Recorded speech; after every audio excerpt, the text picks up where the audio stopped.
जिनकर गला में नगावा मारे फुफुकार उनके जलावा दी ढाल।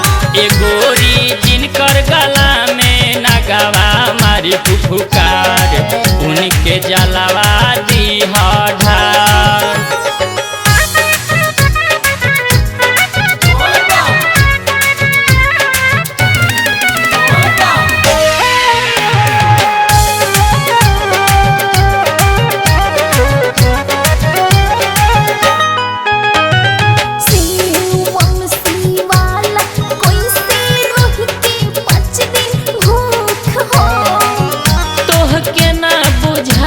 तली हो सखियन से पूछो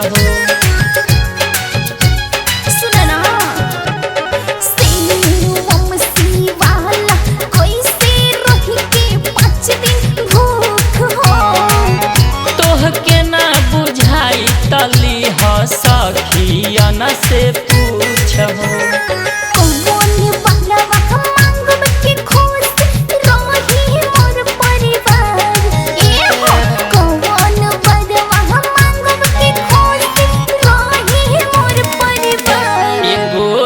जिनकर गला में नगावा मारे फुफुकार उनके जलावा दी ढाल।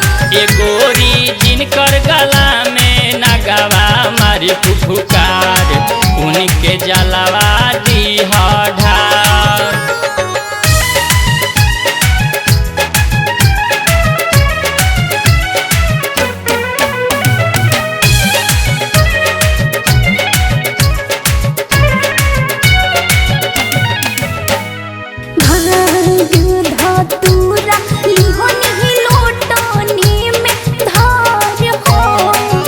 बेल के पतइयो तुरीली हरियर हो। सुनना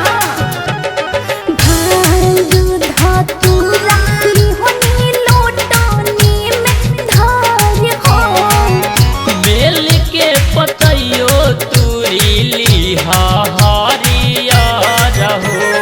सुनो सुजीत राजा मौसम छोटो जी से पूछे नी हम बार-बार।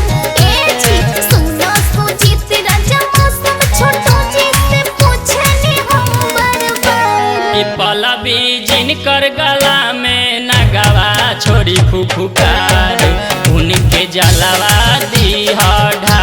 ए पलवी जिनकर गला में नगावा छोड़ी फुफुकार उनके जलावा दी ढाल।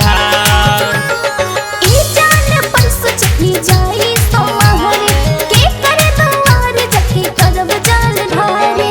पूजा के बारे में कुछ ना बुझाला के बानी अब ही कुमार के हो। पूजा के बारे में कुछ ना बुझाला के बानी अब ही कुमार। ए गोरी जिनकर गला में नगावा मारे फुफुकार उनके जलावा दी ढाल।